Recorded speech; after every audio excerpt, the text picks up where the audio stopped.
Welcome to गजब की practically पढ़ाई सब्सक्राइबर। और जिन्होंने प्रैक्टिकली नहीं पढ़ा वो पढ़ लो और चैनल को सब्सक्राइब करके बेल आइकन को भी दबा दो ताकि पढ़ाई से रिलेटेड सारे प्रैक्टिकली वीडियो का नोटिफिकेशन तुम तक सबसे पहले पहुंच सके। तो यार पिछले एपिसोड में तो तुमने क्वाड्रिलेटरल के किस्म के बारे में जाना था और उसे जानते जानते तुम्हारा माइंड क्रैक कर गया था।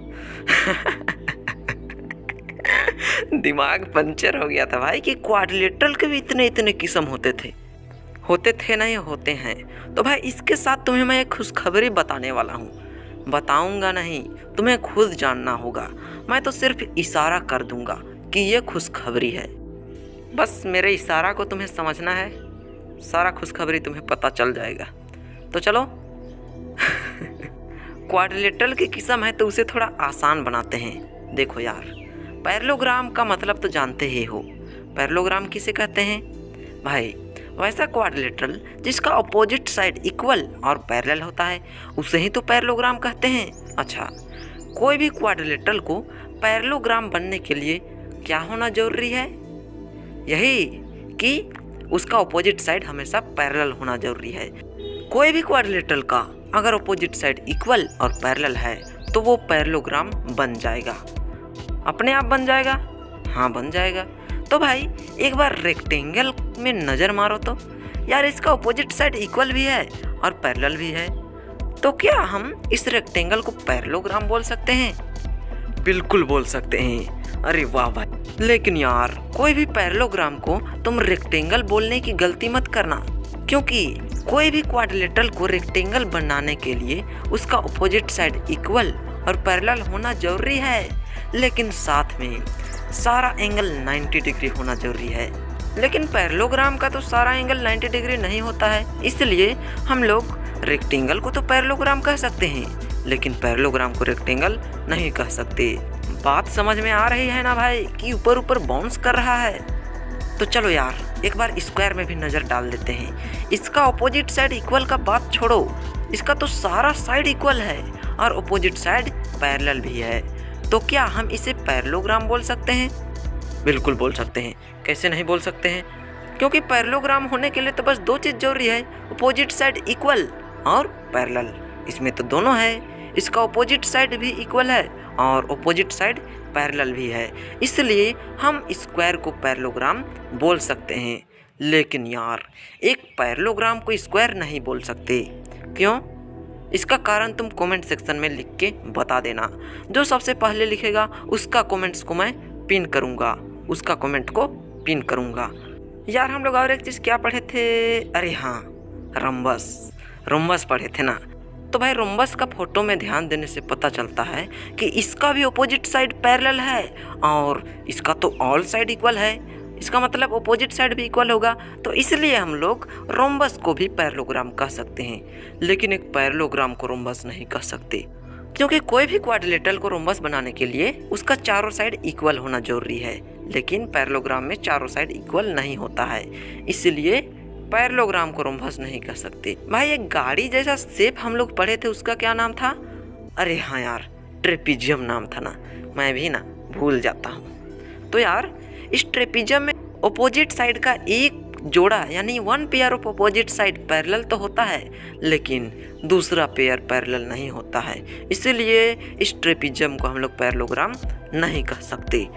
तो भाई हम लोग रेक्टेंगल, स्क्वायर, रोम्बस तीनों को हम लोग पैरेललोग्राम कह सकते हैं, है ना यार। और एक चीज़ ध्यान रखने वाली बात ये है कि स्क्वायर को तो रेक्टेंगल और रोम्बस कह सकते हैं, लेकिन रेक्टेंगल और रोम्बस को स्क्वायर नहीं कह सकते, क्योंकि स्क्वायर बनाने के लिए चारों साइड इक्वल होना जरूरी है और चारों एंगल 90 डिग्री होना जरूरी है।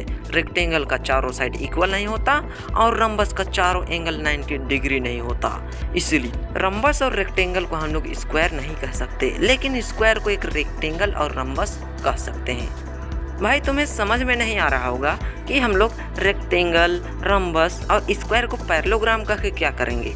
अब देखो यार, पैरेललोग्राम बाप है और रेक्टेंगल, रोम्बस, स्क्वायर ये तीनों उसका बेटा है ना।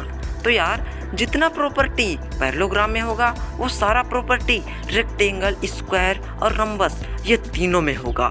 जैसे पैरेललोग्राम का डायगोनल आपस में बाइसेक्ट करता है, तो रेक्टेंगल, स्क्वायर, रोम्बस ये तीनों का डायगोनल आपस में बाइसेक्ट करेगा। जो प्रॉपर्टी पैरेललोग्राम में होगा वही प्रॉपर्टी रेक्टेंगल, रोम्बस और स्क्वायर में होगा, क्योंकि बाप जैसा होता है वैसा बेटा भी होता है।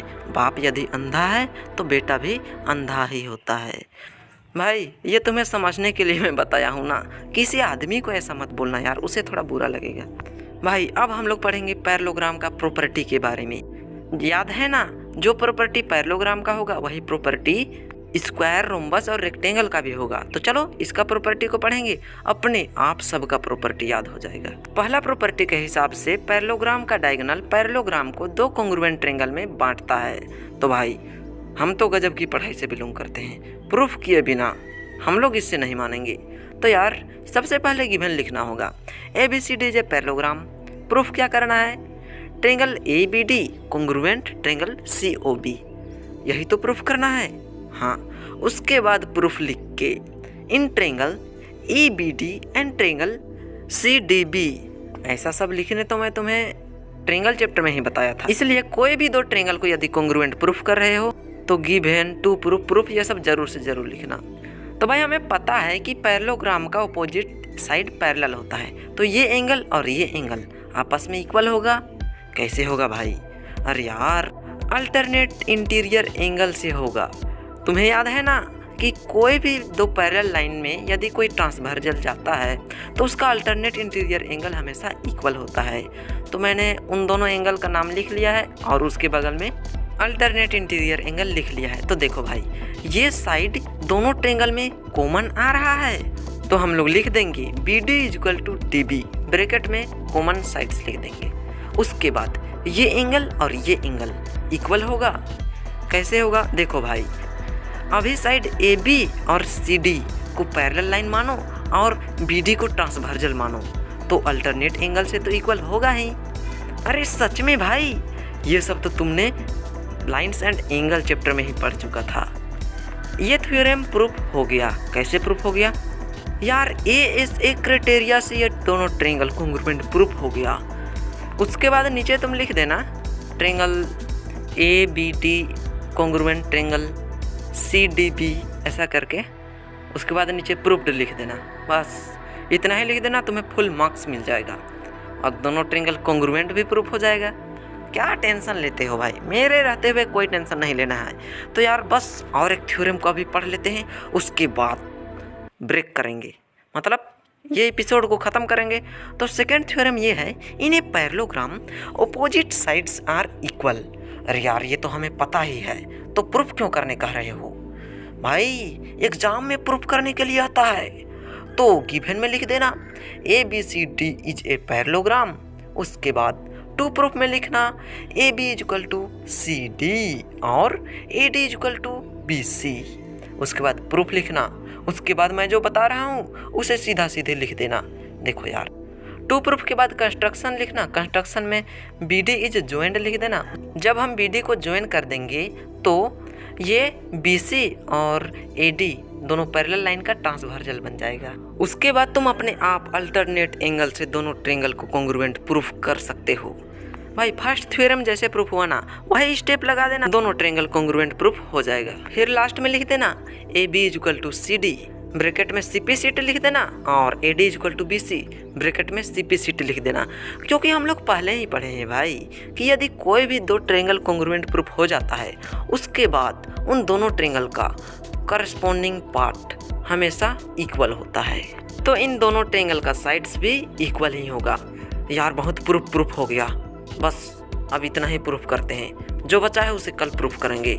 वैसे भी तुम इतना ज्ञानी हो चुके हो कि अब तुम किसी भी दो ट्रायंगल को आराम से कॉन्ग्रुएंट प्रूफ कर सकते हो। तो चलो चैनल सब्सक्राइब नहीं किया हो तो सब्सक्राइब कर देना, वीडियो पे एक लाइक ठोक देना, एक अच्छा सा कमेंट कर देना और अपने दोस्तों के साथ शेयर कर देना।